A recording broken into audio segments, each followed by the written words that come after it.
I found out one thing. Jeffrey tells me that there is no written plan. So here they give them $3-4 million. He's had a horrible track record with no written thing to support it. Now, I'm going to be asking Peter when he comes in about Mr. J. He's more, like, I don't know who else is on that committee. I don't know the other people. I don't know the other people. See, I've got Yeah. collecting the money that Oh, did you try?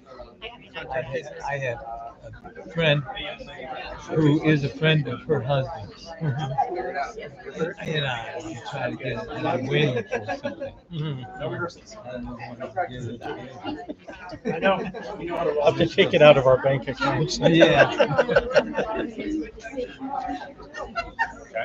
So I'll send you that one, and then I'll introduce you. Is that okay? To ask you this.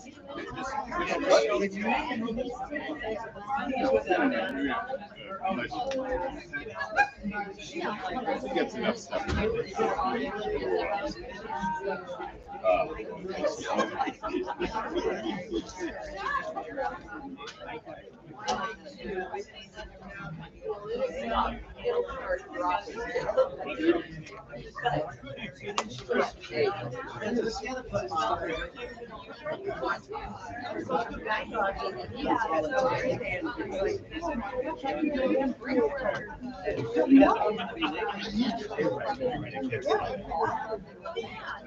It's good to see you there.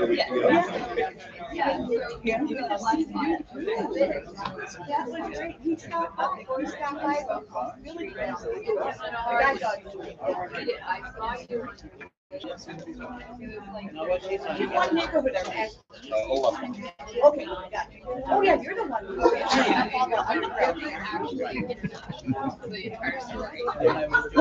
I was surprised.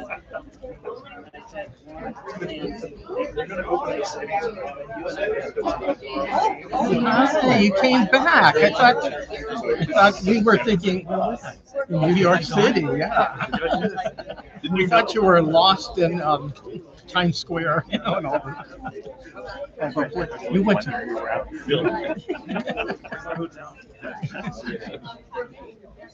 How many shows did you end up going to? 8. 8. Oh my God. Oh, you know. I know. You know. Wow. He spent thousands of dollars Thinking on of it. hotels, on Broadway, on food, on whatever else. That's not on Facebook. I'm sure.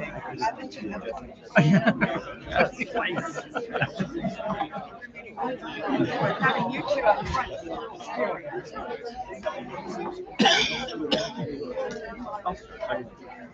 Hi, Brian, nice to meet you.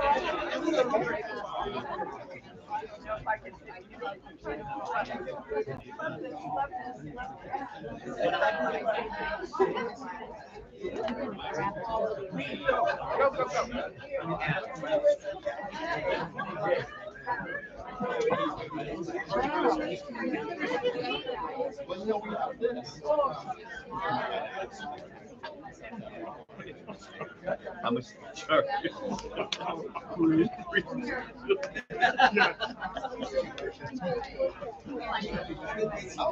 think you didn't need on Memorial Day, but it was triple. Because they teach that guy waltz, and the only day they'll do is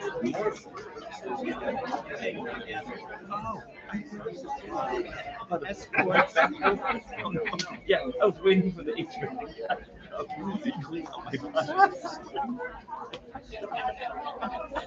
No, I had moved on.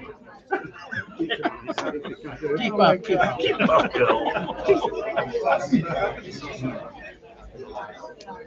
Because I was thinking because pages or were they pages? True. Interested in doing still, so. I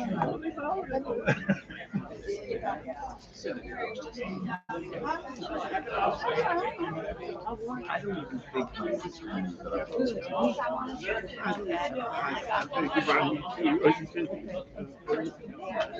Does she watch? You should probably.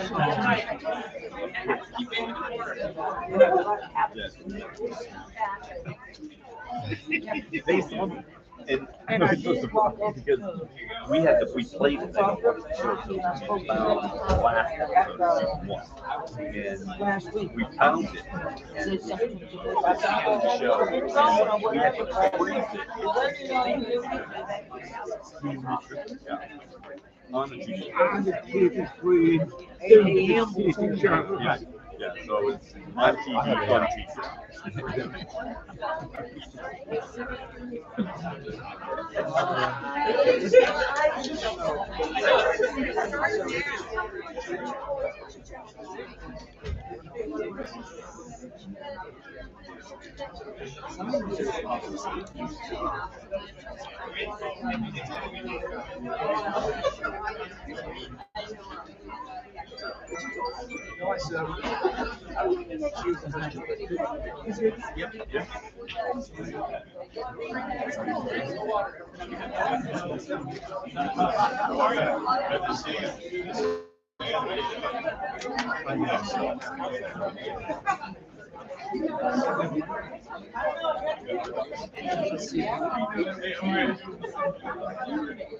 And then I told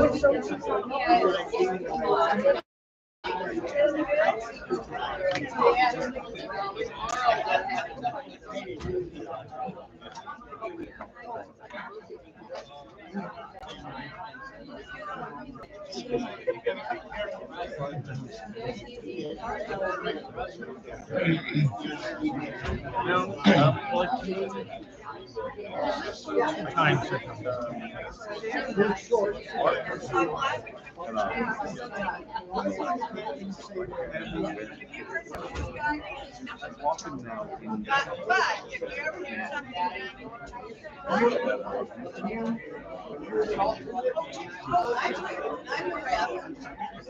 I would drive for the meeting, but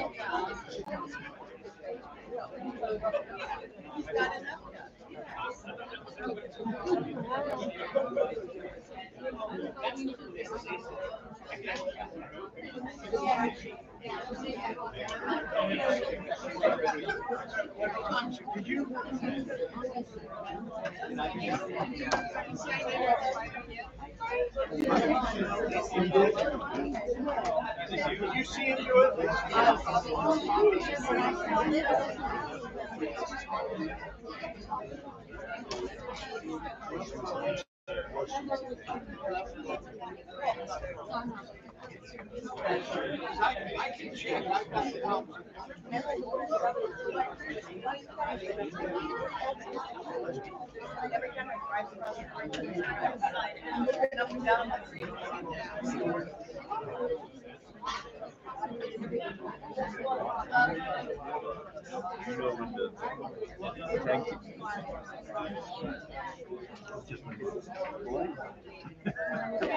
I'm done.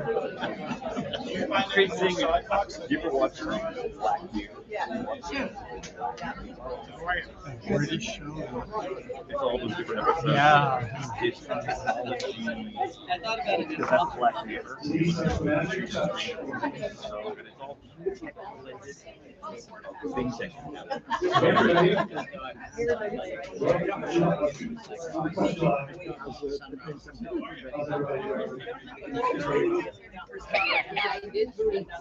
All right, well, thank you all for coming on this warming up day. I'll call the meeting to order and remind everybody to please check in Slido on the street. We have a quorum matter tonight of our budget to approve, so we need to have majority of neighborhoods present, so click twice. Please do that. As we move on to the approval of the agenda, I realize that a whole section of events is missing. Fear not, I found them. So we're going to amend the agenda. I'm going to add the events section after our monthly speakers speak. You don't have that in front of you, but I have the list here. It's right from Zach again. But we'll go through that. So with that, can you hear me? Okay. I'll ask for a motion to approve the agenda, please. So moved, yes. Second. Third, fourth. Appreciate the enthusiasm. All right, let's have the similar enthusiasm for the minutes of the May meeting. There's a motion to approve. Yes. Second. Anybody object? Good. Okay, good. Thank you. Roll that. All right, who's new tonight? Who's never been here before? Yes, what neighborhood? I know where you're from. Twin Falls. Welcome. Deepwell. Deepwell, very good. Anybody else? Yes, Ms. Goodman? Southwoods River Estate. Thank you for being here tonight. Anyone else new? Okay, spread the word, bring all your friends. Fill the house with all 50 neighborhoods. Any issues confronting neighborhoods? I know that Eldorado Palms has something to present. Mr. Secretary and your committee. We have a pilot project here for Eldorado.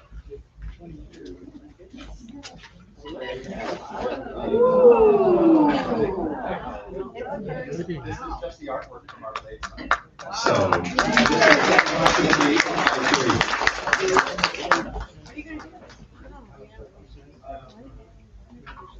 $150 is all, give or take, where you get it. Yeah.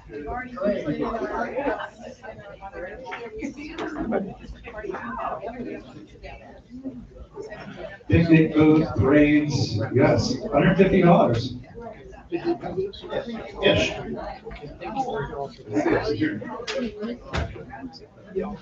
Well, thank you for showing that. Any other issues? That's not an issue. Any issues confronting neighborhoods that we should know about? No? Okay, good. Silence is golden. There's a hand over here, Chris. Pardon? There was a hand over. Yes, sir. Oh, I issued the mailbox stuff.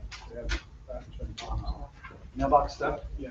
Community mailbox or personal? It's 36 units complex. Okay. Well, Lieutenant Villegas is here. Hi, welcome back. So he'll take note of that. Thank you for bringing that up. Any other issues? Okay, good. All right. Ned, do we have a quorum? We're very close. Okay, we will move the administrative matter to. There we go. You got it. I think we have some to speak with.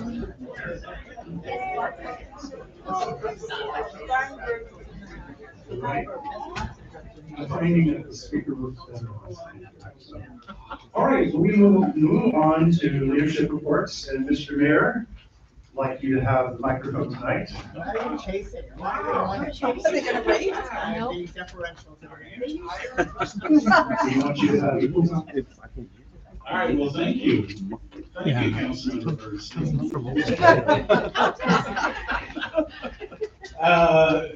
A semi-bid week at City Council this week with the budget that we've got coming up, and if you looked at it, you saw that what was presented in this week's packet is still showing almost $2 million deficit in 26, and a continuing deficit, $8 million in 27. We're going to fix all that. It's going to take a little work, and it's going to be a long meeting, but I'm confident that we'll be able to get through it, and we'll have a very good plan heading into 28. But as I shared last time, we have to plan for the downturn in the economy, and this current budget isn't really taking a strong position with that yet. So this is all stuff that we'll address in this week's meeting and then our last meeting, where it will get approved and finalized. Let's see, what else? Oh, I keep forgetting, if you don't get my update, the mayor's update that comes out after every council meeting. You can go to rondehart.com and sign up for that update, and then you'll be added into the distribution list. But it's rondehart.com. The next big item that impacts a number of our neighborhoods is the multi-ownership, housing ownership model that had been approved by council. Things have been pretty quiet with those that have been approved that are in working order.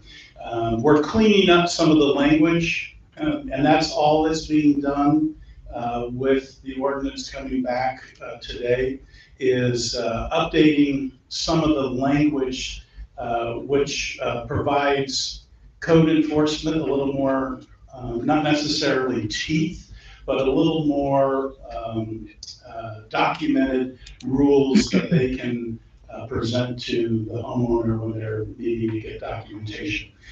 So it's a good cleanup, but that really is all it is. We're not changing and adding more units in neighborhoods throughout the city. So we don't have to be worried about that this time around. And I don't think we'll ever have to be worried about it, so don't take my comment out of context there. So we'll never have to be worried about it. And I think that's it.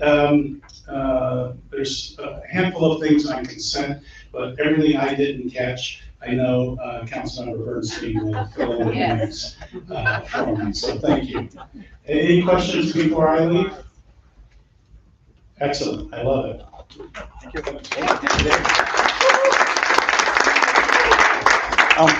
He brings up his no pay. So I actually do want to say that our last meeting was May 13th, right? So in the interim, we obviously had this huge explosion in Palm Springs, which, this is the biggest bomb that's come off in Southern California ever. It was an amazing, positive amount of circumstances that prevented it from becoming a lot worse.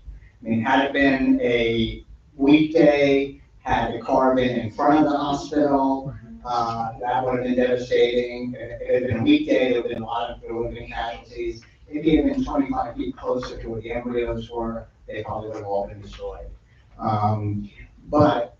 So obviously it was a terrible incident.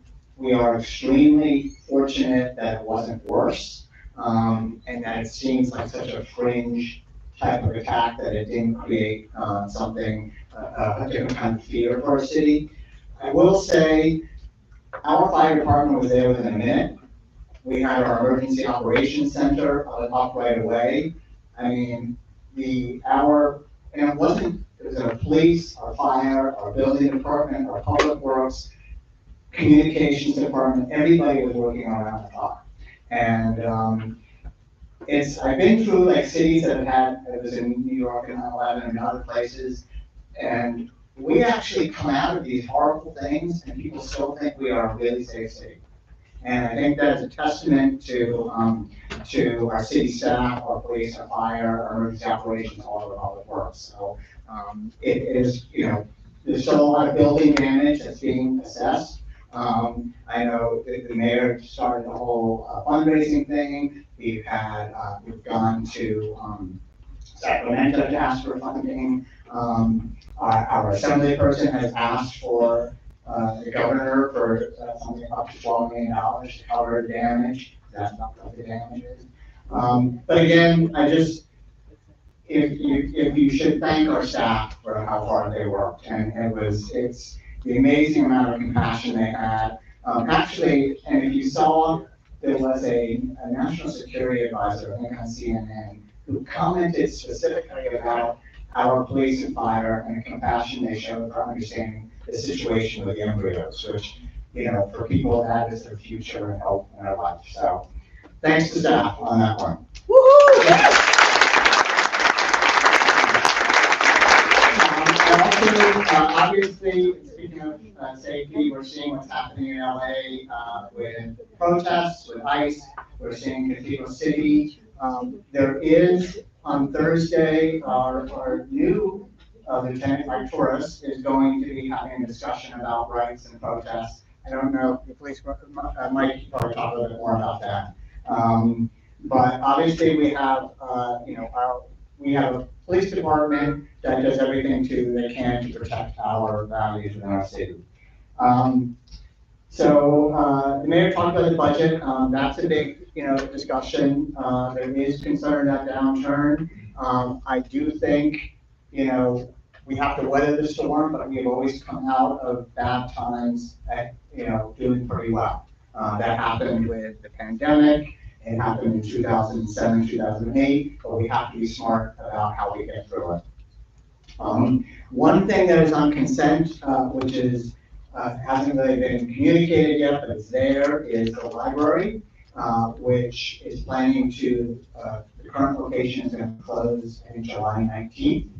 The new temporary location is going to be in Grimrock Shopping Center, where Ron's is. It was extremely difficult to find a place that's big enough, that had parking, that didn't have ADA issues, and would also only do a 3-year lease, which is, nobody really wants to do that. But they don't want to do it.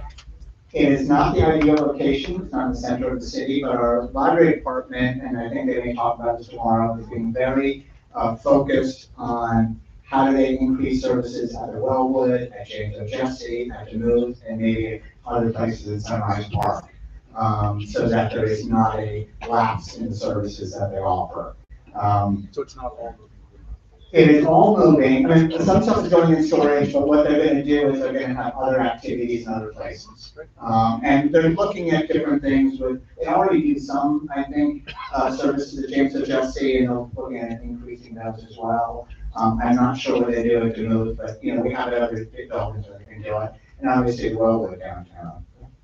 Which of the vacant spots at the shopping center? Is it the restaurant, or is it right next to Vaughn's on the corner there?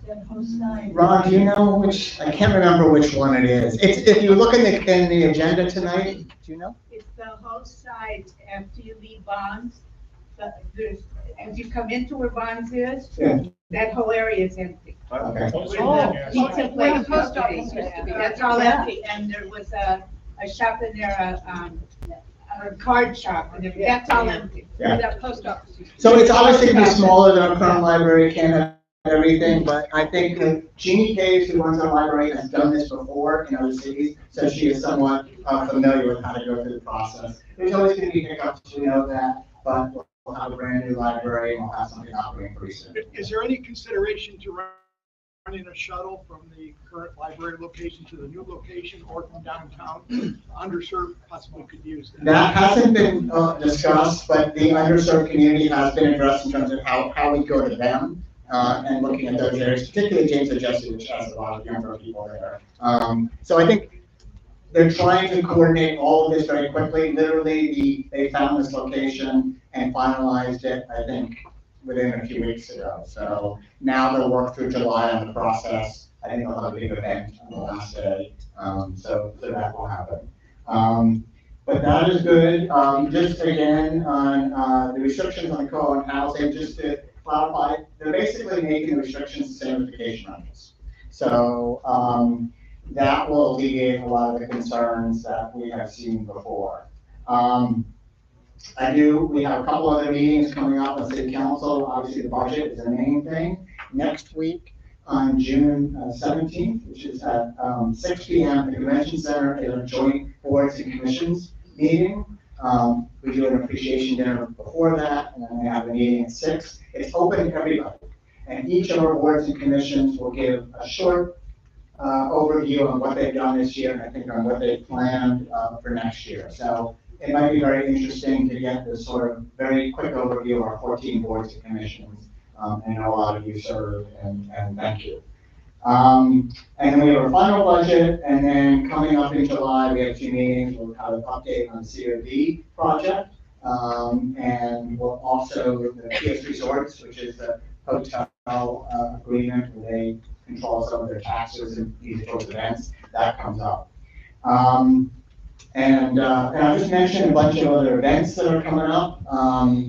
On June 13th is, did you already talk about this? Okay, well, it's the 1 PS night at Power Baseball. So it's free admission, free hot dog, free alcohol. Sorry, free food and soft drinks, and free admission. And that's on the 13th.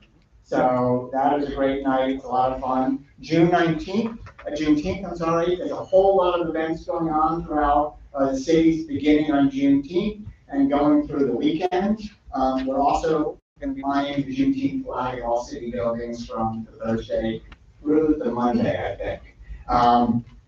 We then have, thanks to our mayor, we have some Pride events happening in June, because it is National Pride Month. The Big Gay Barbecue is this weekend, both Saturday and Sunday. And if you haven't been, it's a lot of fun. I would recommend it. I think it goes from 3 to 10 on Saturday and 3 to 6 on Sunday. 7. So yeah, Arenas. Really a lot of fun and lots of food and just fun to hang out. Where? It's at Arenas. The whole street is closed off. And there's lots of great barbecue and all the bars and restaurants participate. Short Fest begins on June 24th at the Regal at Festival Plaza, Festival Theaters, which is the old Regal. Has anybody never been to Short Fest? Has everybody been? Okay, if you haven't been to Short Fest, go. It is so fun. All the filmmakers are there, 60 different countries, filmmakers come. We have hundreds of filmmakers come. They're all there. They all speak after movies. It's just, and it is the largest short film festival in North America. So it is really a fun event. The other thing, at the end of this month, the Palm Springs delegation for our Sister City Committee is going to go to San Miguel de Allende, and led by our mayor to lead the delegation and meet with their mayor. We have some great collaborations from our hospitality community, but also, I think I mentioned this before, our elementary school students have been working with their elementary school students on joint art projects. Are any students going, Helen, or just some teachers? Okay. No, but COD students who have participated with the culinary program are going to go there as part of this trip. So it's a large delegation, and it's a really sort of an important thing for our city, for their city, and for a lot of these students to get to go to another city and experience it. And then I should also, on June 23rd is the AI and Creativity Expo, which I've been helping together at the Convention Center. Thank you for that. Yes, I hope everybody goes. It is a full day event from 8:30 to 5. It includes continental breakfast and lunch and panels. There's 3 different panels and 2 different workshops, for one focusing on residents, one on businesses. It is, and the panels are sort of discussing what AI means. It talks about the good, the bad, and the concerns and everything. So it's not one-sided, but it's also some practical hands-on use. It's $50 a person, which is really is less than the cost of the food, to be honest. But and we have some great speakers. We have Barrington Thurston. He is actually a resident. He's a really dynamic guy. He runs a show, podcast like The Machines, and we also have Rob Minkoff, who was the director of the original Lion King, who understands the difference between film creativity and what's happening there. So you can go to the Palm Springs Chamber to buy tickets, and if anybody wants to help sponsor, you can go there as well, because it's a break-even event designed for the community, and all students get to go for free. So 16 and older. There's also a whole creativity section at COD campus where they can actually create things using new technology, which creators are allowed to do, so anyone's allowed to do. And then I'm being shown the 4th of July events. There's a million events. If you haven't seen what Nick Gonzalez is doing at our parks, there's just like great events happening all the time, and he's working on how to communicate it better to the residents. But the stuff going on in our parks is terrific. And that's it. Any other questions? Comments? Thank yous? Happy birthdays. It is Mike Villegas' birthday, 50th birthday this week. Last year at Juneteenth, I made him wear a happy birthday sash and tiara.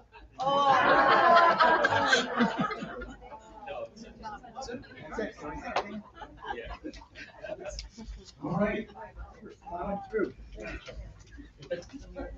All right, oh, and city manager, He's gonna be late, so make a joke. okay, we have another item before that? Oh. Okay. I'm going to rearrange the agenda again, but we don't need a motion.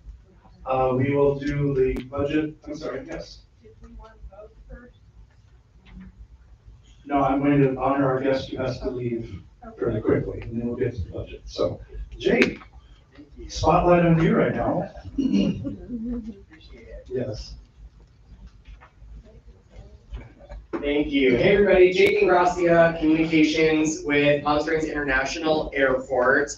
And I do apologize to jump the line here, but we're accepting an award on behalf of the airport from the Greater Coachella Valley Chamber of Commerce. And so, yeah, over here? Okay. So I do have to get going, but I wanted to take some time today and tell you a little bit about our economic impact study that the airport has recently conducted, the impact that the airport has on our community. And so the results are now in, confirming what many of us here in the Valley already know, that PSP is so much more than just a gateway to our desert destination. It is a crucial economic engine fueling growth throughout the Coachella Valley and across the region, supporting local jobs, driving visitor spending, and importantly, returning hundreds of millions of dollars in tax revenue to fund our community's public services. So as demand continues to rise at the airport, PSP's role in our economy is also growing. And this study helps to put some real numbers behind that story, so we're very excited to share it with you. So first, I'll just tell you a little bit about how we measure PSP's economic footprint.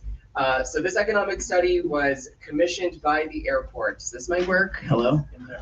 I know, I just gotta hit my computer here too. So yes, it was commissioned by the airport and completed by our consultant, Unison. We looked at airport operations, so the jobs, wages, revenue from our airlines, TSA, concessions, and other services that we provide at the airport. We also looked at visitor spending, the money that people who flew through PSP spent at our hotels, restaurants, shops, and attractions throughout the valley. The economic impact of our capital improvements was studied, the airport construction and the upgrades that we're working on right now, and then the money behind all of that employment that we support, the wages being paid across those multiple sectors. Lastly, the taxes generated for local governments all the way up to the federal government as well. And so this report includes actual data from fiscal year 2024, last year, plus projections over the next 10 years through 2034 for all of those capital improvement projects that we're working on as well. All right, so here are the results. According to the study, PSP's total economic impact over $2.5 billion. That's just last year, fiscal year 2024. That $2.5 billion is the economic activity generated across aviation, hospitality, and other services, really all encompassing everything that our airport touches. We found that more than 18,000 jobs are supported by PSP, including people who both work at PSP, but also beyond our gates, stretching into our community, local businesses, tourism workers, jobs who have people to serve because they flew here, arriving through our airport. And we found that 61% of all jobs supported by the airport are tied to that visitor activity.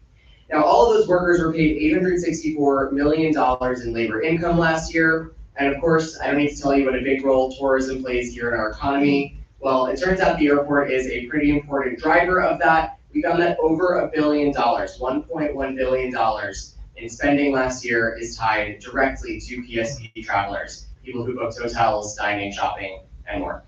We added $1.5 billion in value to the region's economy last year, and we generated $382 million in tax revenue for local, county, state, and federal governments, supporting public safety, community improvements, services, and programs that we all rely on right here in our community.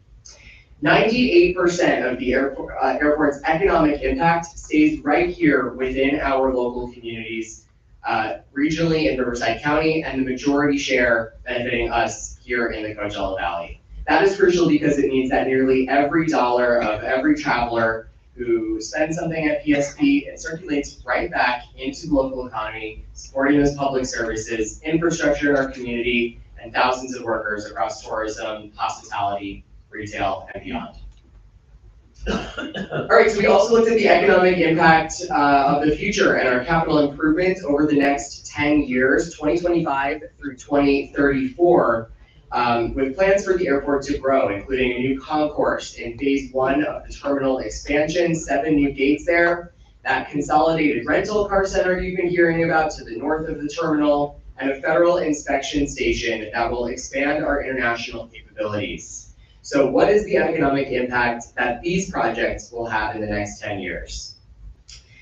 The projections show 9,800 jobs will be created over that 10-year period. That's nearly 1,000 jobs a year, adding $1.8 billion in future economic impact, $641 million in labor income being paid thanks to these projects, and we're delivering $253 million in new tax revenue over the next 10 years of airport growth. A lot of numbers. Thanks for bearing with me, guys. So you've seen the numbers here. They're big, the impact deeply local. PSP is not just connecting travelers, we're fueling real opportunity here in the Coachella Valley. And as PSP continues to grow, we're creating jobs across aviation, construction, hospitality, and more. Local businesses benefit from every traveler who flies through PSP skies. Tax revenue flowing back into our cities, funding services, infrastructure, improving quality of life for our residents. And our facilities are evolving as well to meet that growing demand so that PSP can continue to serve the region, bring those economic benefits for decades to come. All right, I just have some airport updates to give you as well, in addition to that economic impact report. It's probably been a little while since you've seen our route map. 31 nonstop destinations in season spanning across the country and into Canada, connecting the Coachella Valley to everywhere from the Pacific Northwest to the East Coast, JFK, DC, Atlanta. But your journey does not have to end there either. You can get to over 300 nonstop destinations with a quick and easy one-stop connection from PSP. In the summer, it drops to only about 260 one-stop global destinations. So we encourage people to skip the drive to Ontario or Los Angeles, where, especially they have a lot of summer travel chaos there. Things are calm, easy, serene here at PSP this time of year. So why go there when you can start your journey here at PSP?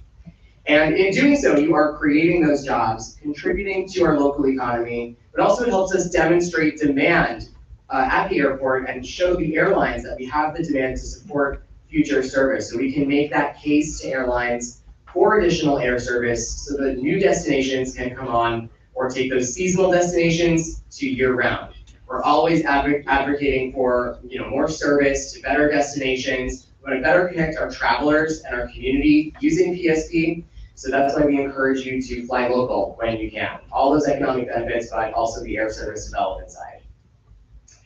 The airport, though, has been doing very well. You see our 13 carriers here with the aircraft tails. And last year, over 3.2 million total passengers. It's about steady over the last 2 years. But the records just don't stop coming. 4 record months so far this year, and I can actually share that May was a record month as well, so make that 5. March 2025, our busiest month on record, nearly 500,000 passengers that month. That knocked out the previous record, which was last March. So every March gets busier and busier. It's our busiest month at PSP. And yes, that 500,000 passengers there. The new or returning air service to tell you about, Austin is now back, this time on Delta. It had previously been with another airline and left during COVID times. It's great to see it back on our route map now, giving travelers nonstop access to one of America's most vibrant cities. And we're also seeing that shift lately with airlines extending seasonal service through the summer. Alaska this year taking its Portland route from seasonal to year-round. So now flying up north is an option this whole summer with a great way to escape the heat. And so that brings us now to 7 nonstop airlines and 12 routes that are year-round. It's some of the most we've ever been able to offer through the summer, and we are keeping our foot on the gas as far as aggressively pursuing extensions to those seasonal routes and attracting new nonstops as well. Just in the last 6 months, we have added a second nonstop to JFK on Delta. That's in addition to Alaska's daily service to JFK. United came in with nonstop service to Washington Dulles, which is great for East Coast connectivity, but also a lot of international connections there. Porter, a Canadian airline, joined us last season with nonstop service to Toronto. And Frontier returned to PSP with nonstops to SFO and Denver. Denver being year-round, which is great, and also great to have an affordable carrier in at PSP, doubling up on routes that we already serve and giving access to Frontier's flight network. That helps bring prices down airport-wide. So just introducing that competition and those low-fare alternatives. United also serves SFO and Denver, and the day that Frontier joined, we saw those prices drop on day one. So that helps push back a little bit on that reputation that PSP has higher prices than some of our competitors, whether or not you want to fly Frontier. It's great for everybody. New concessions, we're just keeping the ball rolling here. So you're seeing changes in the terminal come to life too. All the new concessions are now open. That's 7 new restaurants. You can go eat there today, and 6 new shops. Duty free is still on the way. But you're taking a look at Trio right now, one of the newest spots to open. Beloved local staple, Uptown Design District, Palm Canyon Drive. Now its second location is right there in PSP as well. The Sunny Bono Concourse right up the escalator. And they've got that great outdoor patio that you remember. The design just really says Palm Springs. And that was really the whole goal of this concessions project, was to bring those design elements, those local flavors, locally sourced products and brands. You're seeing those reflected now from the very moment that you land in PSP or right up until you board your plane. Vino Volo is now open in the courtyard, an award-winning wine bar with a lounge-like atmosphere. Full-service coffee here as well, and you can eat a full meal at this spot. Open all summer long. Some more local businesses: Las Cazuelas Terraza, authentic Mexican cuisine here in our community for over 4 generations, now being served in the airport as well. Plus Coachella Valley Coffee, another business that is based here in the Valley for locally roasted coffee, not a corporate chain. Cactus to Clouds up in the Sunny Bono Concourse. You might remember that former fountain area. We've converted now to this wonderful cocktail bar with light bites and seating for about 80 people. So that really helps with some of our capacity issues. A great spot to stop for a cocktail or a bite before you fly out. 9 Cities Craft there on the left down at the Agua Caliente Concourse. It's a mid-century modern full-service restaurant with locally inspired flavors, craft cocktails, and locally brewed draft beers. And then the pink door on the right there, pre-security in the lobby, inspired by that Instagram famous house, the Pink Door, in Indian Canyons, serving Joshua Tree Coffee Company, so another local brand from our friends up in the high desert, and locally sourced products like businesses like Destination PSP. Yay! Some of those new retail options here, you're seeing Hey Joshua on the top left. It's our nod to the high desert, some locally sourced products and kind of crystals and candles and stuff that you can take home. On the right there, Las Palmas Oasis, it's breezy, resort wear, golf attire, brands like Trina Turk sold in that store. In Motion is our tech hub, some headphones or a charger if you need something before your flight. Uptown Essentials down in the Agua Caliente Concourse, some of those local Palm Springs sourced brands as well. And then duty free still on the way this year into next. So there's a lot of new stuff to see, and the good news is you do not have to be flying to see it. Use our free Stay and Play Visitor Pass to get access through security. You can register online, flypsp.com/stayandplay, and get your pass to go check out all of these new restaurants and shops. We really invite you. You can also take your guests all the way to their gate if they're flying out. You can go hang out with them, have lunch, or a drink before their flight, or the reverse, go greet your friends at the gate and make that special moment post-security instead of just doing it at the car or the lobby, as they're arriving. So we'd love to have you and let you see a little bit more of what we all have been working on. To that end, last but not least, Progress PSP. So it's our latest launch, and it's at progresspsp.com. It's your window into the dozens of airport projects that we have been working on or that are coming down the pipeline in the next couple of years. So in planning, design, out to bid, under construction, or even completed. We're working hard over there every single day at PSP to make the traveler's experience even better. And we felt like you really deserved to see the progress and know where things stand with dozens of the projects that we're working on. So log on, check it out. There's a lot of good info on there, about 30 projects and the next several years of things that we're rolling out. One major point is that we don't fund any of our improvements with any local taxpayer money. We are self-funded, fueled by our travelers and federal grants that we work hard, very competitive federal grants that we work hard to secure. So every time you come park at our airport, book a flight, eat at a restaurant, it's helping to improve PSP in the years to come. Any questions? Go ahead, Lori.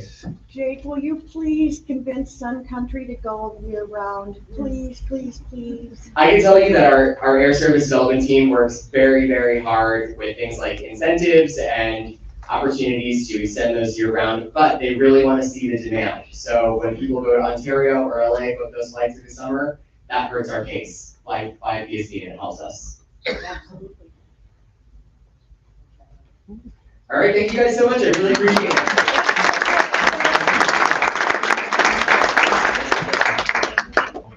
So we're getting the award. We sure are. Public Impact Award. Yay! Best airport. Okay, we will go back to the agenda in progress, which now takes us back up to the approval of our 25-26 budget. I believe we have a quorum, Ned? Yes. He said yes. All right. Yeah, we're good. We're good, okay. The last meeting, we, Let anyone leave. Don't let anyone leave. no. The last meeting, you presented the budget for your consideration to move over for the last 30 days. And so with that, I would ask for a motion to approve. There's a motion to approve. Is there a second? You had your hand up? Oh, you. Second. First and second. Is there any discussion? We don't often ask that question, but we should. Okay, very well. With that, I would say all in favor? Aye. Opposed? Abstentions? Well, that was the easiest budget approval in history, so thank you all for that. And that survey is on our website for your consideration. The budget? Yeah. Yeah, it's already there. Okay. So I have to write approved on it. So you can always go look at that. Chris, Yeah. Oh, you thank our treasurer for all her hard work. I could just. And I'd like to thank our treasurer for all her hard work.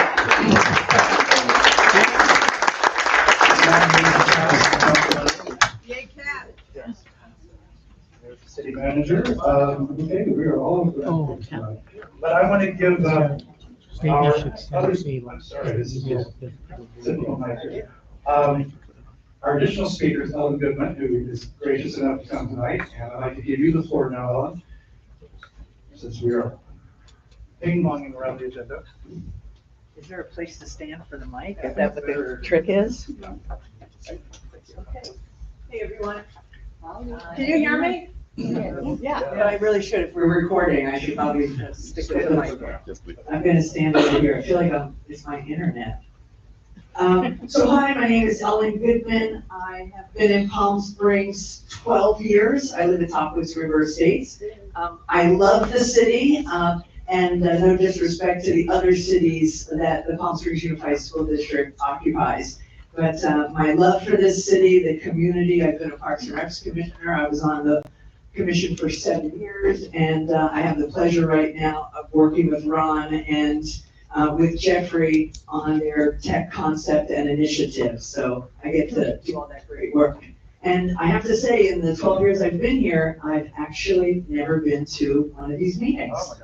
So don't throw darts. But I mean, there's a first for everything, right? So here's what I'm gonna do.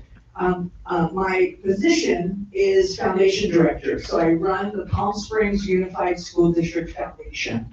And I'm going to tell you a little bit about our schools, and I'll tell you a little bit about the foundation. I want you to know that what you're gonna hear is gonna be different than if a superintendent came or if a school board member came. Because I'm going to kind of talk about things that they wouldn't. So let me just start with some of our statistics. And why do I think this is important for our community? I'm a firm believer that our schools impact our neighborhoods, and that our neighborhoods impact our schools. And one place to look at it is in our pocket, from property value. If you have schools that are deteriorating, they're eyesores. Individuals that are in that school treat their schools and their communities differently. So it's very, very important to me that our schools represent our community and our neighborhood in a way that we value it for individuals who live there. And because of the generosity of our community, the bond measure that has been passed keeps our facilities and our schools at a standard that we believe complement the neighborhoods and ultimately complement the property values. So that's one. But let me just share some statistics. So Palm Springs Unified School District takes up 500 square miles.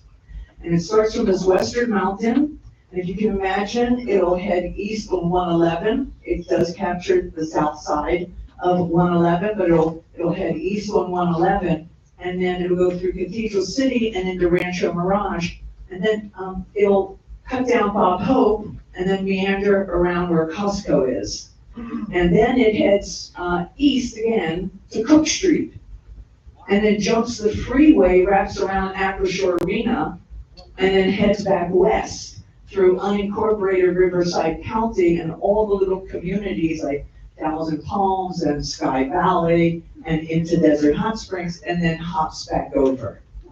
So it's a very large territory, and you'll see some links later on. Inside that territory, we have 20,000 students.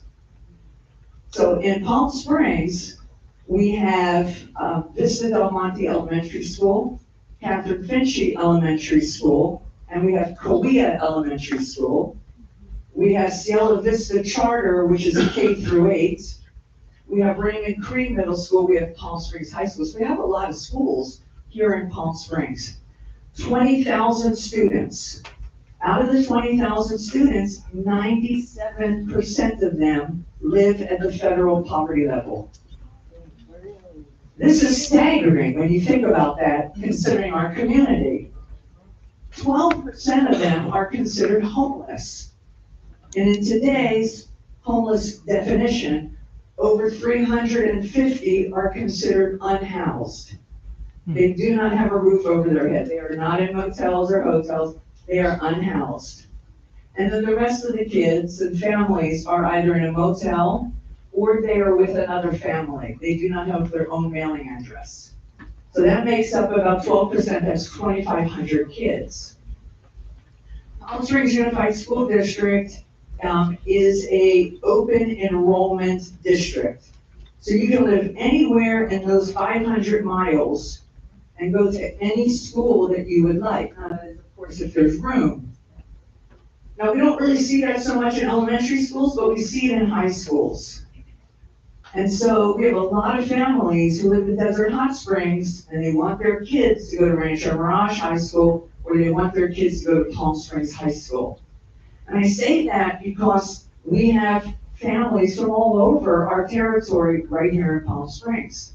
So it really makes a difference how we take care of those families and those children because they're coming from other communities and we want them to be a part of the Palm Springs community in the schools that I mentioned. So I just wanted to share that with you. Now, the foundation, what is the foundation? It's a 501c3. It was incorporated by the school district in 2008, and it went unstaffed until 2013, until I was fortunate enough to be chosen to be their director. The foundation is responsible for raising money to pay for programs and projects that our property dollars do not pay for. Our tax dollars, through our property tax and through the federal government and through the state, that they do not fund or is sorely underfunded.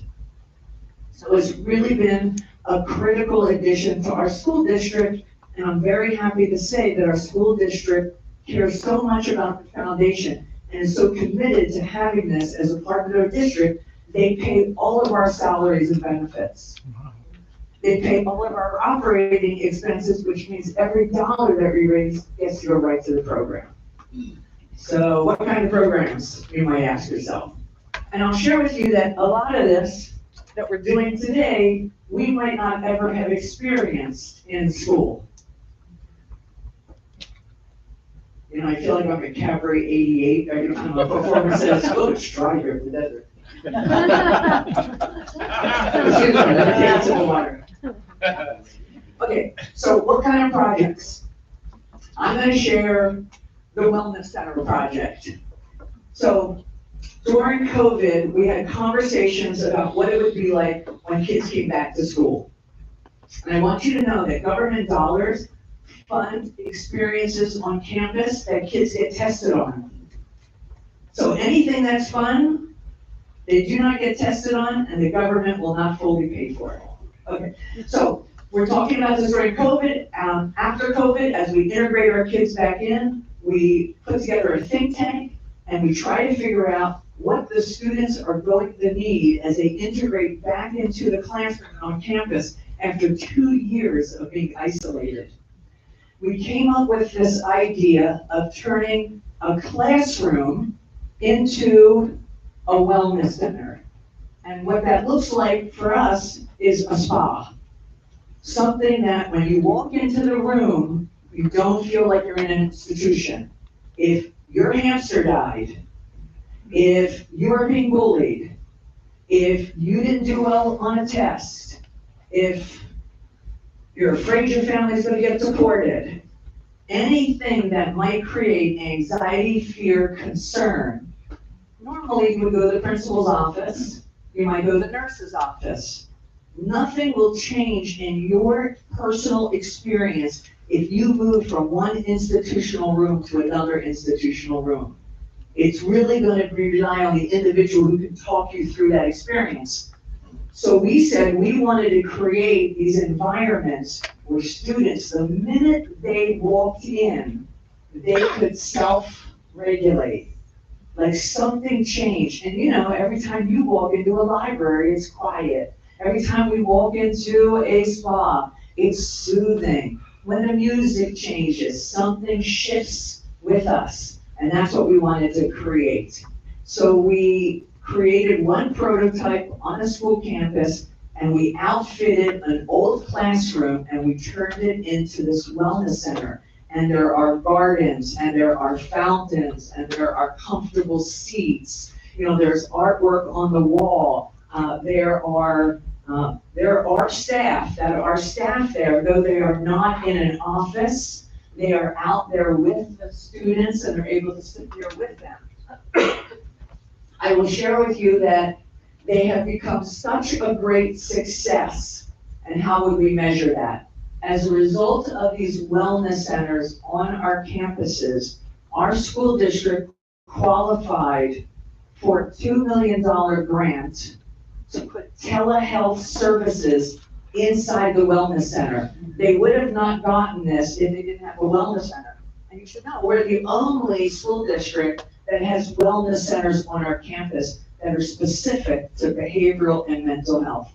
Other schools that have wellness centers also have a medical component. So we get this grant, so that's what's made possible. The other thing that was made possible, the state of California created a new job description called a wellness specialist. So no longer does the guidance counselor have to operate out of a wellness center, we have wellness specialists. And we're the only school district that qualified for this grant. And we got a grant, and now every single one of our wellness centers will have a wellness specialist.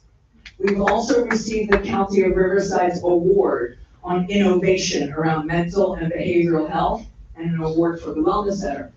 Now, how are these wellness centers made possible? It's not going to be from a school budget or a general fund budget. And I'm happy to share with you, the city of Palm Springs has been the funder for the elementary schools right here in Palm Springs. And so we have a wellness center, Vista Del Monte, Cielo Vista Charter, Catherine Finchie, and our next stop is Cahuilla Elementary. And that is what the city, and that is a public-private partnership.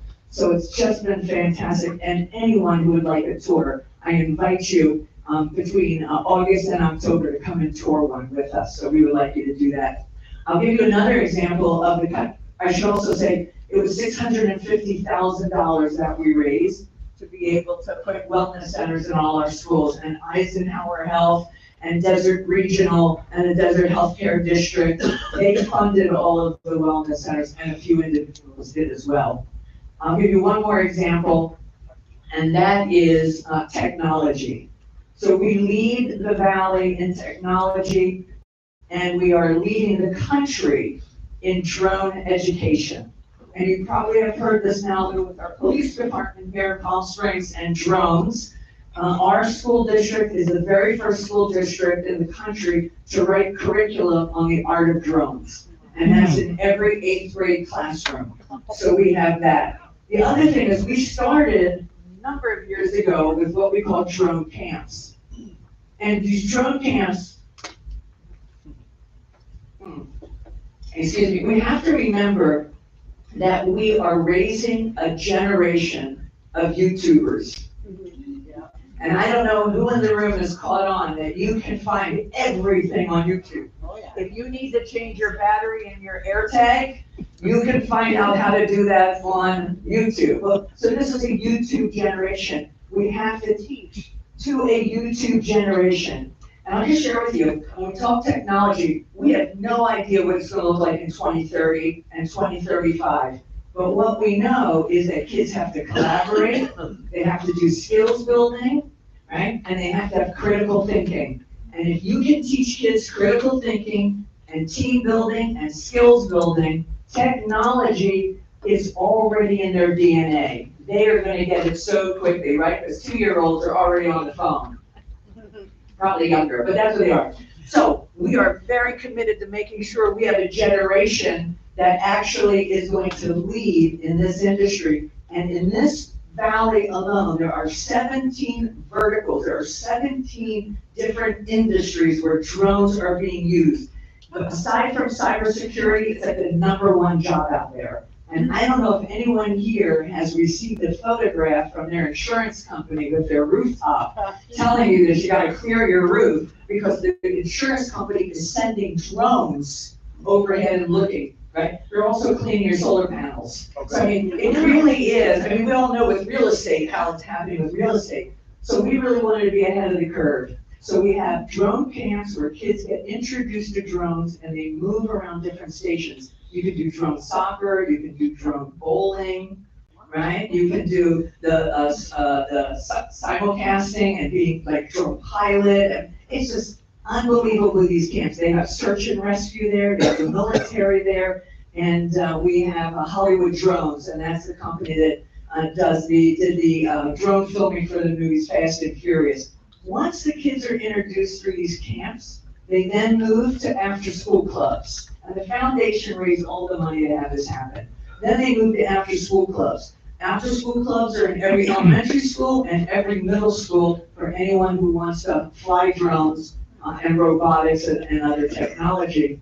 And then from there, we actually are now, and I know that the police department is in conversations with the school district now to create, not just for our students, but efficiency at the school district level around surveillance and around other things, since we're in 500-mile territory. So there's a lot going on with our drone activity that we are very committed to. Didn't happen before. Foundation raised all the money for that, for all that extracurricular, and now it is an institutional design, and we are working with other school districts, and we're working with our cities and other experiences around drones.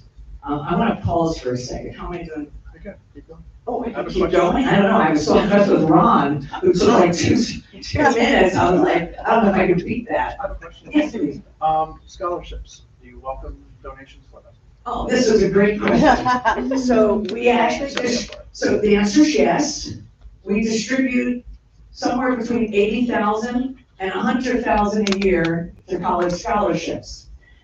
Individuals leave it in their trust and their estate. They make a gift, neighborhoods, communities. And here's what I want to share with you. The money for a scholarship goes to the college.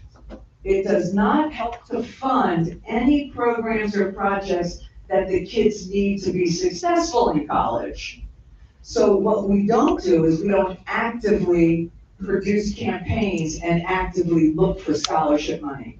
We actively look for money that will prepare the kids for their college and their career readiness. And we house those dollars, and then we ultimately send them to the college. And we have a very, a rigorous selection process on that distribution, oftentimes based on what the donors' wishes are, and then where we see a level of need. But not too bad for a group that does not actively raise the money that we can, we get somewhere between $60,000 and $100,000 a year in scholarship money to be able to distribute out. And we do that effectively, and we keep in touch with the kids, which is also really nice. So the answer would be yes. We are a 501c3. Right now we have 18 board members on our board.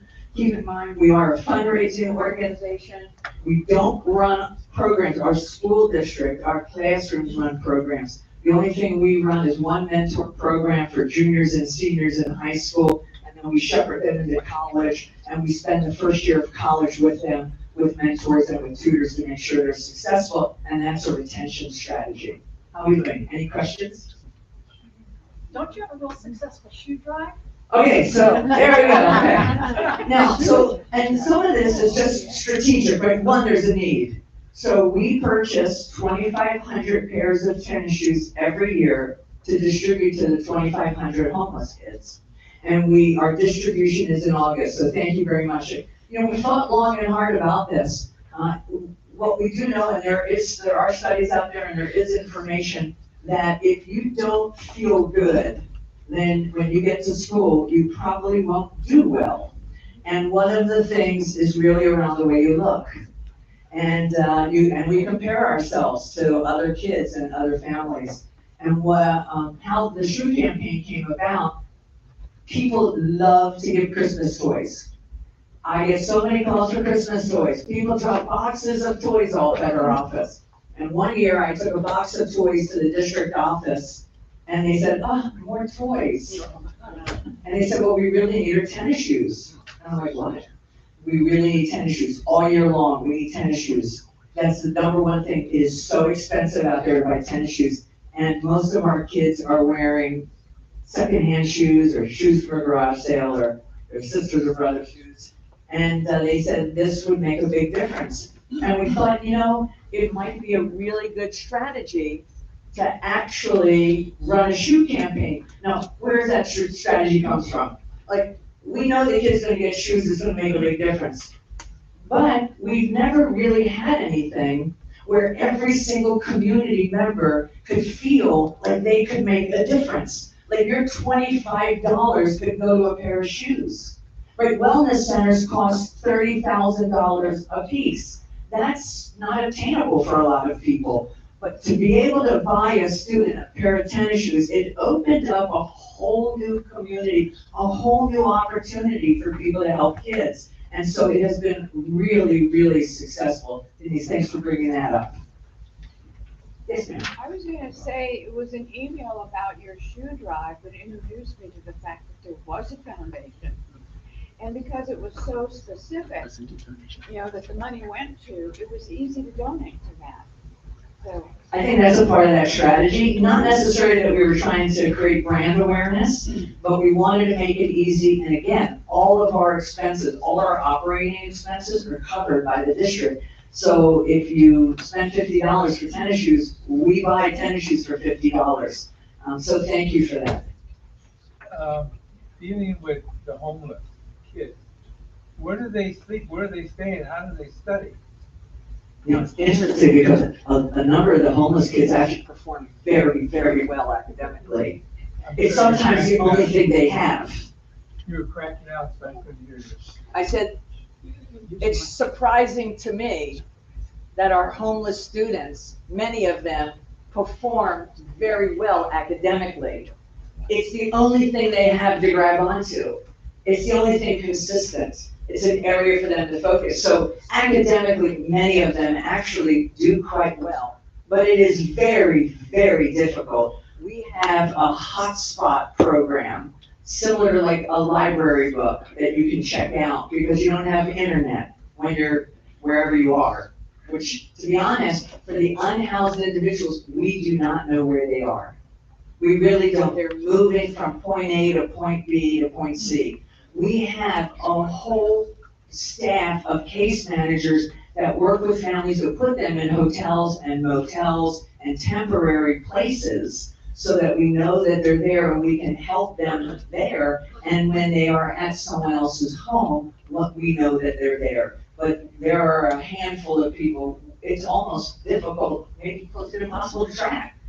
I will say during COVID, we served over 8 million meals. It was like the library, let's take the project, the program to the community. And so we do that. We take resources, food, we take the shoes, we have big distribution events, but then we go into the community and take them. Our caseworkers that work with our homeless population, they're constantly in the field with the population, making sure that they're getting the services they need. So are you also working with the College of the Desert? Because I know we have a real good program with them. The relationship with the College of the Desert has many, many, many layers. The very first thing is what they call dual enrollment. And so we have students who are in high school who can take COD classes and get those COD credits. Many of them only have to go to COD for 1 year because they were able to accumulate those credits. That's probably the strongest relationship our school district has with College of the Desert is dual enrollment. And we're looking forward to more opportunities with dual enrollment around technology. And we know, of course, when the architecture program gets launched on the new campus here. Thank you. Great concept. Thank you. Thank you. I could tell you so much more, but for the sake of time, I actually would love to. Thank you so much for your time.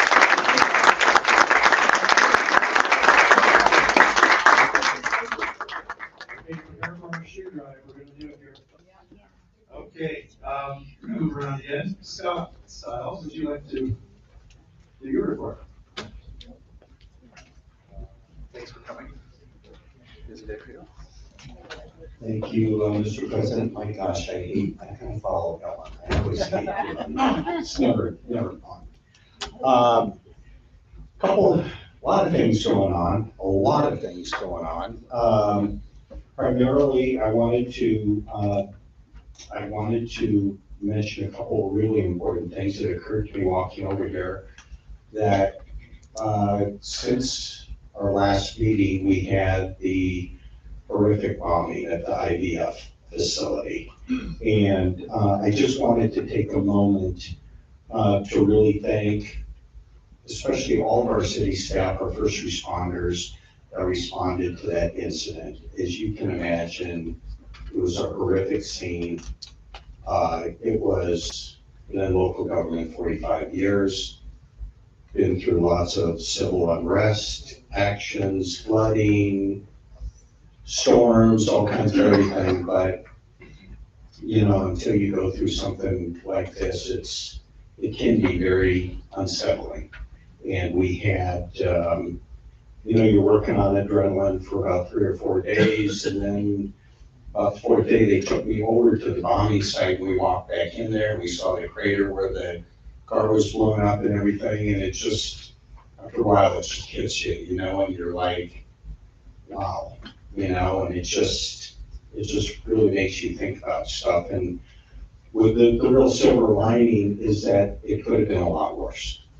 If that person would have chosen to do what he did 24 hours earlier, that clinic, there were probably 8 or 9 young women that I met that worked there. There was the doctor there, and all of those poor souls would probably not be with us right now.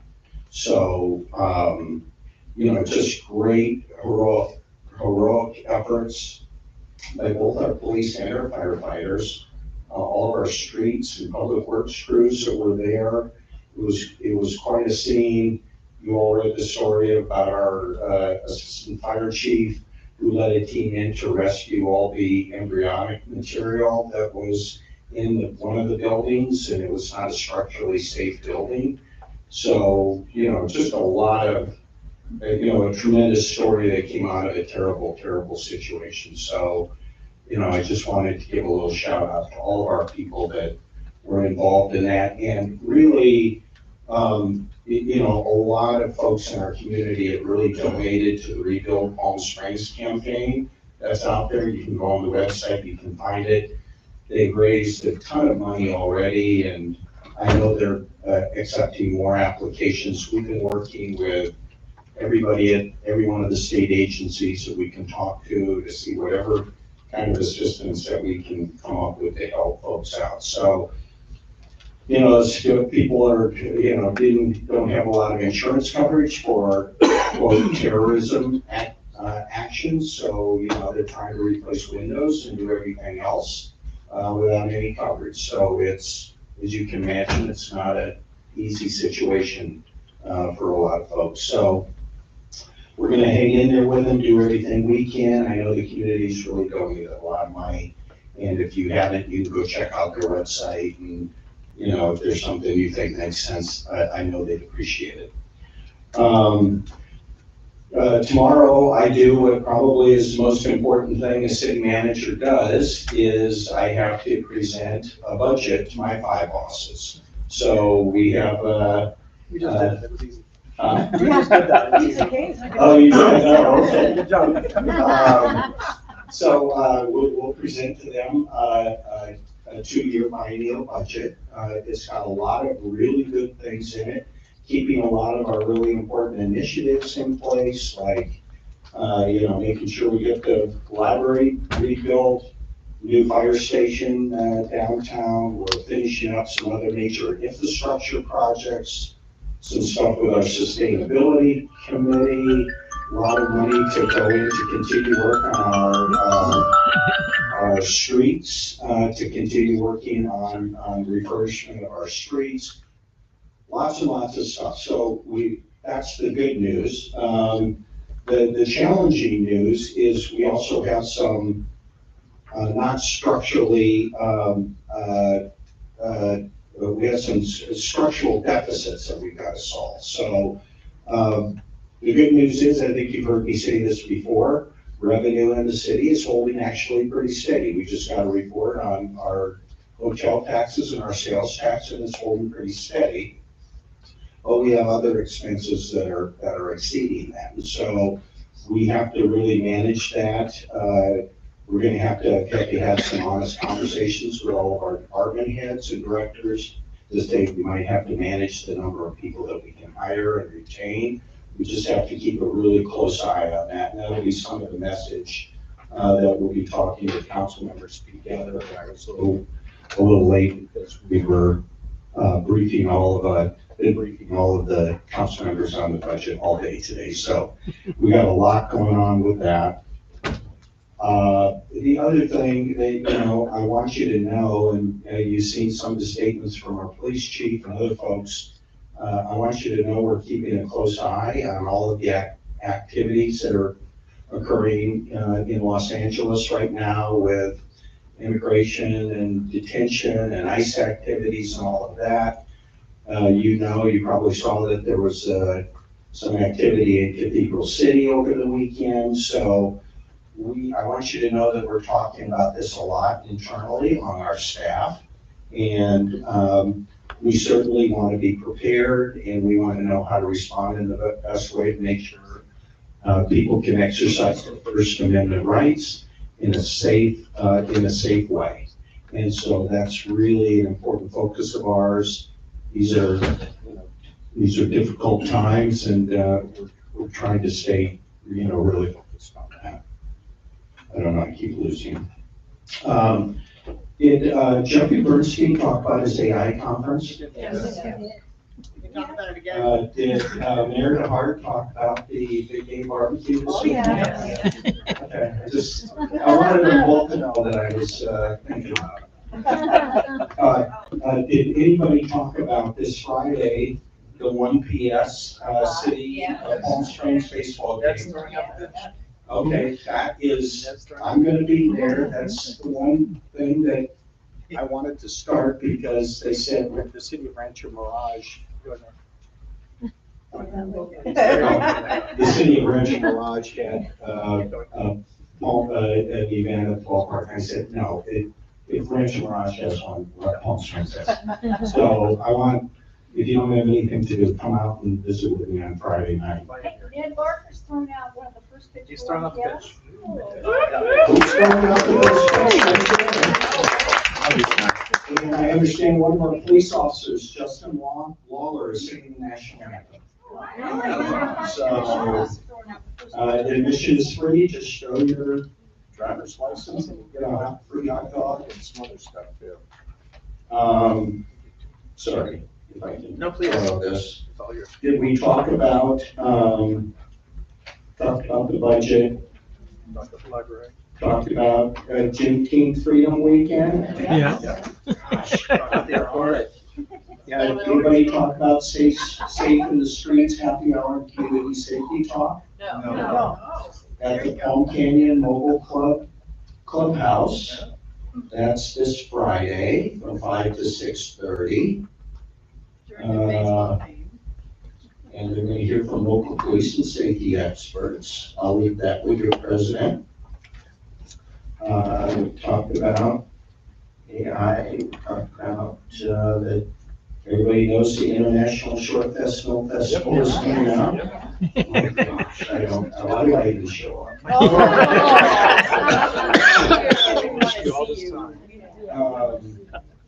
And then next week, joint boards and commission meetings. We have a Okay, question. my work is done. We do have a question, though. Yes, please. Are you ready for my question? One thing that you could mention that nobody else has mentioned also happened on Saturday. There was no King rally.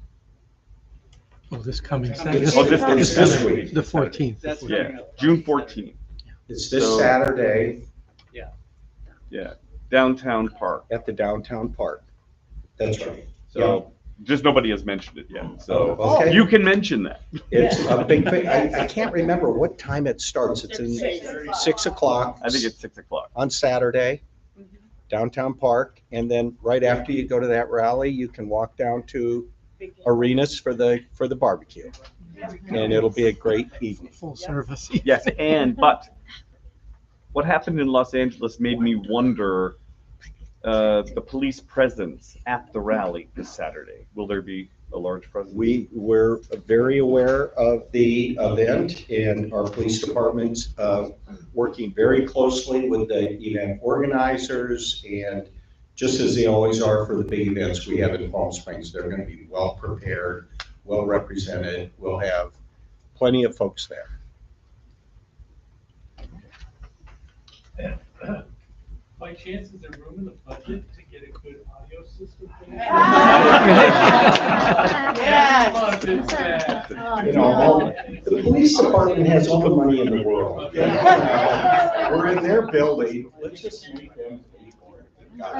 Okay. It's on the record. Thank you, everyone. Thank you. Thank you. Oh, another question? Yeah. I think it'd be quite appropriate for this audience to stand up and give a round of applause for the way the city and the police functioned and cleaned up the mess at the bar. Oh, I think that's good. Congrats to all the first responders.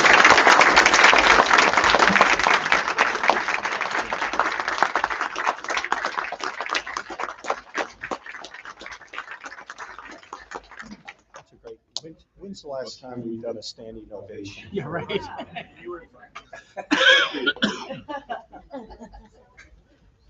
We are running long tonight, but we had so much material. I forgot to mention that one, yes, did donate $1,000 to the Rebuild Palm Springs campaign. Just want to make sure everybody knew that we supported that effort, so. And thanks to those who made it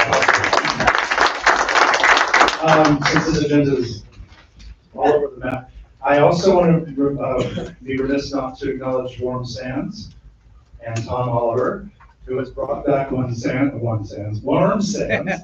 Had gone dormant for a while, so thank you very much for rekindling your neighborhood. Really appreciate it. Okay. we have city updates. And so now, Gus, oh wait, you're not Gus. Come on up here, Mike. You can explain why Gus isn't here. Welcome back. Thank you very much. All right, I'm back. A lot of familiar faces. Try to kind of keep this brief. I know the meeting's running a little bit long. So a lot of changes in the police department promotions. So if you saw our Instagram post, we have a new captain, Captain Kyle Stern. So he's our new operations captain. And then we have a new lieutenant, Lieutenant Michael Torres. So he's welcome to our admin team. So real quick, the lieutenants, we kind of switched around. So I left back in January. I was the administrative services lieutenant. Now I'm back on patrol. I'm back with the community. She took baby out of the corner, and I'm going to be back where I want to be. So I'll be returning to be the North Area Commander. I'm also now the new SWAT Commander, which is cool, and also the community liaison. So back to my passion. I was talking with the council member, Jeffrey Bernstein, and the mayor.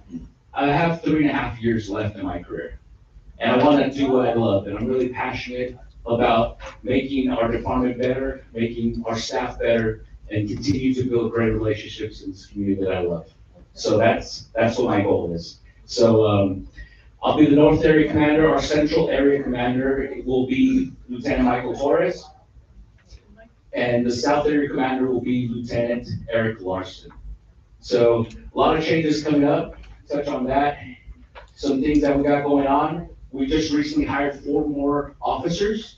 They started the academy today. They just started the academy, so we have 4 new officers, so that's great. We hired 3 new dispatchers, so that's great, and 3 more community service officers. So we're hiring, it's going great. We got to keep it going because we got to anticipate retirements coming up middle at the end of this year as well. Quick to touch up on, we talked about the class that Lieutenant Michael Torres will be teaching on. It's Thursday at 5 o'clock. He'll be discussing the legalities with protests, exercising First Amendment rights. And I mean, we encourage folks, it is your right to protest, but do it peacefully. We don't want what's happening in Los Angeles or in Orange County to happen here. So with the organizers for the Courageous Resistance Group, the King's Rally, we've been working with them. And they're a great group, and they understand that. They want to protest, but do it peacefully and in the right way. We don't need violence. We don't need damage of property. And people that come to Palm Springs understand that. So that's the message that we do. We're going to have a lot of extra staff this weekend. So that's addressing that. What else we got? That's it for now. Right? It's 5. It's at 5 o'clock Thursday here in the training center. Thank you. I think that's for now. You guys have questions? Happy birthday. Oh, yes. I'm turning 50 years old on Sunday on Father's Day, so that's a great day. Now, we became empty nesters last year, so truly appreciating having my family home, my kids, grandkids, now my grandfather. It's so. Shoot, I'm gonna have a grandson in July. So I had my granddaughter last year, so I'm not having a grandson. So definitely excited. It's a great time in the Villegas household. So I'm just glad to be back. So thank you guys. Appreciate you.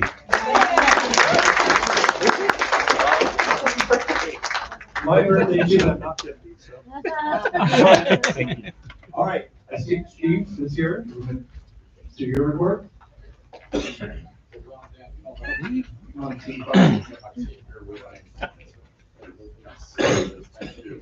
Mike, I think you found a sweet spot. Hey, welcome back, Mike. It's nice to have you here. Appreciate you. Thank you. Hey, hello, everyone. Boy, I tell you, it seems like, everyone said it, a lot has happened since the last time we were here a month ago. But I tell you, I want to thank the elected officials, my boss, city manager, for the nice things they said about the response, but that type of response to a car bombing doesn't happen by accident. That requires the support of the city for people firefighters, police officers, the training, the equipment, the fire stations. You heard everything that they talked about that they're planning. These types of events and response does not happen by accident. A lot goes into it. It takes a community that supports their public safety. And I want to thank these two guys because as I was driving into that car bombing, these were two people I called on a Saturday, 10, 11 o'clock in the morning. No problem, chief, will be right in. The kind of people that we have working for the city, incredible. No hesitation going into that call from the fire department, police department. I'm telling you, I've worked for several different departments, been around for a while. I'm amazed. You've got an incredible team here, incredible city team. I couldn't be more proud of them, both police and fire department. So I just want to get up here and just say that. And everyone that went to the fish fry, kind of shifting gears. I had a great time. It was nice seeing everyone that was out there. It finally cooled down around 7 o'clock at night. I was a little worried at noon, but we did okay. Let me give a chance for these two to provide some comments tonight. Hi, everybody, Captain Scudder. Chief took the fish fry one from me, so that was a good one. The other one is just we're following our recruits, right? So we've got our 9 recruits that are currently in the academy. They're going through their 5th week right now. They're going through some rescue training, ladder training, and etc. Next week is going to be the graduation over at the Air Museum. So we're excited to get them on board. You'll see them on fire engines and fire truck now, and the little mobile medic squad unit that we have that goes around the city as well. You'll see them on that. So we thank you for getting them on board as well. So I was going to talk about heat, but we all know it's going to be hot. Plan accordingly for the next 4 months. I want to touch on something that the chief said in light of the bombing. So we've talked about, we have 3 major events happening in the city this week. We have Freedom Fest, No Kings Rally, and the Big Gay Barbecue. Working with the police department, fire department, Parks and Rec, and Public Works, we put together incident action plans for all of our major events to plan for things like the bombing. You can't plan for those one-offs, but we do a lot of work as a team to make sure that our community is safe. And I just wanted to thank Chief for mentioning that.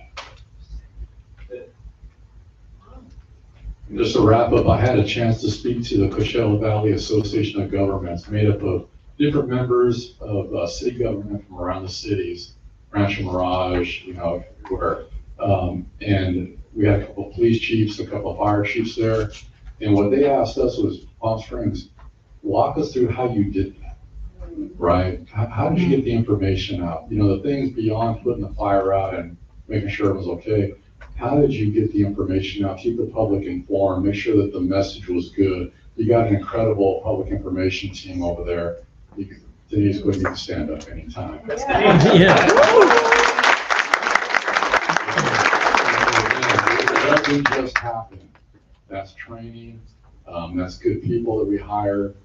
So incredible job by your city staff here. Thank you, everybody.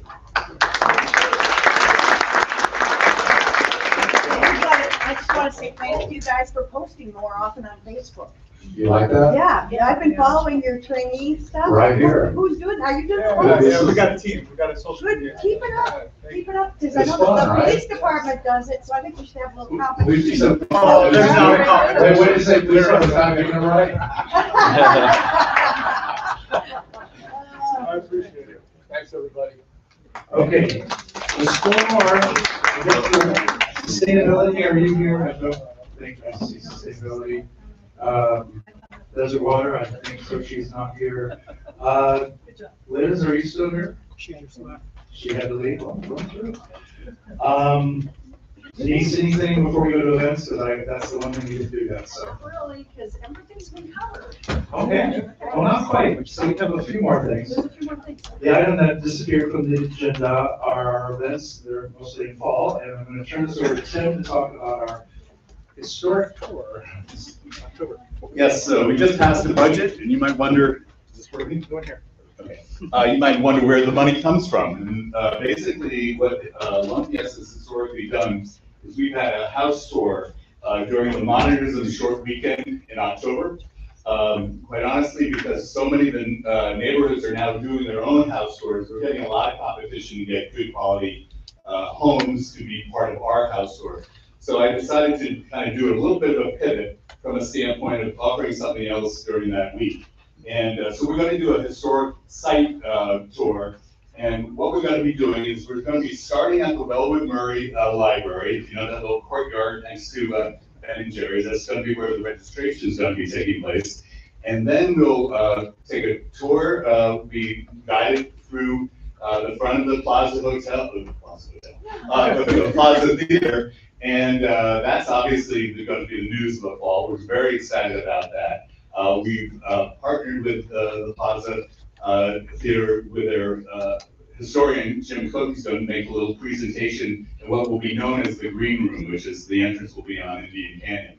From there, we're going to be walking through La Plaza, which is the open air shopping center. A lot of people don't realize it was one of the first ones open in Southern California. That kind of beautiful historic design by Harry Williams. There are two things in there that many of you, even if you've been around for Palm Springs for a long time, might not know, is that up on the second floor is there both the men's lodge and the women's lodge, which basically during the 30s, when people were visiting the Desert Inn, and they had their Packards and their Duesenbergs down in the garage of the La Plaza, they basically had the chauffeurs and the shop girls living upstairs. So these are still in existence, and we'll be able to tour them as well. In the women's lodge, actually, it had been initially a dance hall, and you had beautiful rafters decorated. So it's going to be, I think, a really kind of fun, new, and certainly something that we don't necessarily look at very frequently or have the ability to see. So we'll have that. From there, we'll go up to see O'Donnell Golf Course. We're going to open up the gate on Olardo, and we'll be able to walk through across the fairway and of the golf course. So this is the overseeding period, so there won't be any golf balls shooting at you. So you'll be able to go to the golf house, which was Tom O'Donnell's home when he no longer could make the hill to go up to the O'Donnell house up on the hill. But this was his home. It now serves as the clubhouse. And then we'll also have open the casino, which is where Winifred O'Donnell, who was for years and years a doctor, a physician that served in the 30s and 40s and into the 50s here in Palm Springs. So you'll be able to see the building that was her office. That's just a fascinating building as well.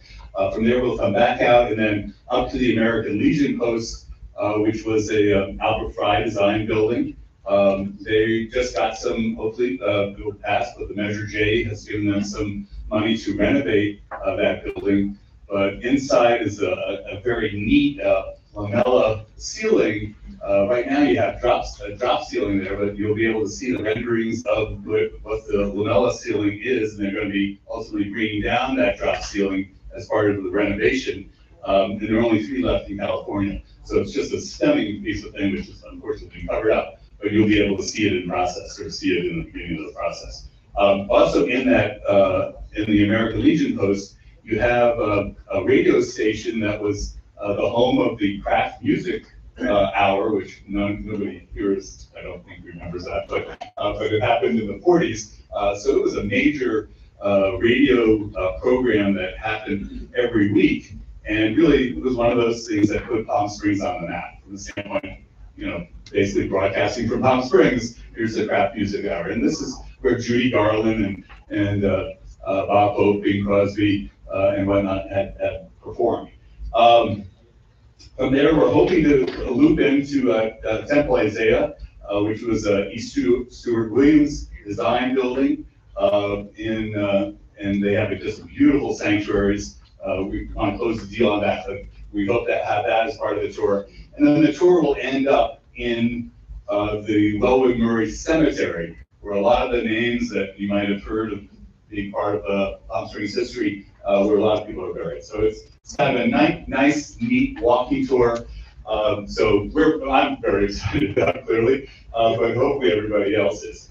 So what I need from you and have you start doing is, one, talk it up. Tickets are going to go on sale on August 1st. Will be through the Modernism website, as they always are. Tickets will be $100 per ticket. As you, as member of 1PS, and any of your friends and family will be able to act as docents. We'll have docents and tour guides. Tour guides basically doing the leading of the, like a Pied Piper through the area to make sure you go to the next stop correctly. But also docents at the various locations that know a little bit about the history. So we'll be kind of briefing people on what they need to know about those places. So I'm going to send around real quickly because we're at the end. But give me your name, email. Okay, yeah, you pass those out. Okay. And if you have an interest in any of those locations specifically indicated on the sheet, if you don't, we'll assign you to where you want to be. Let me know if you want to be a tour guide, that you want to basically be moving, or docent, which means you're going to be stationary. So that's it. But October 18th, put it on your calendar. Make sure you're in town. Talk it up. As I said, this is our major fundraiser, really our only fundraiser for 1PS per year. We don't take any money off the Scott's budget, so we have to do it ourselves. And for everything you just approved on that budget, which I'm sure you all study very closely, but this is where it's funded from. So any questions on what we're doing? Yes. Right? Yeah, good.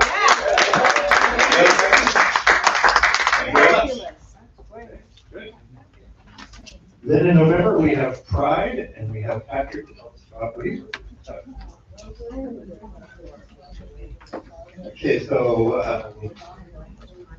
what we're going to try to do, we're working on to do, is to get handheld blade signs essentially, so that we can march in the parade and you don't have to necessarily carry a blade sign in your own neighborhood, but all 52 neighborhoods will be represented with a 9 by 24 inch.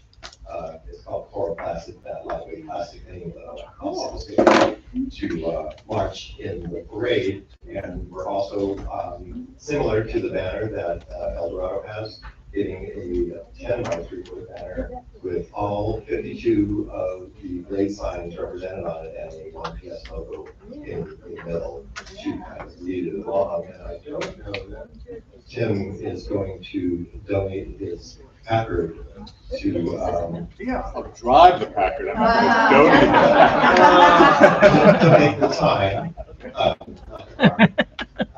to make a contingent to actually have 1PS represented in the Pride Parade. I love it. Yeah. Yeah.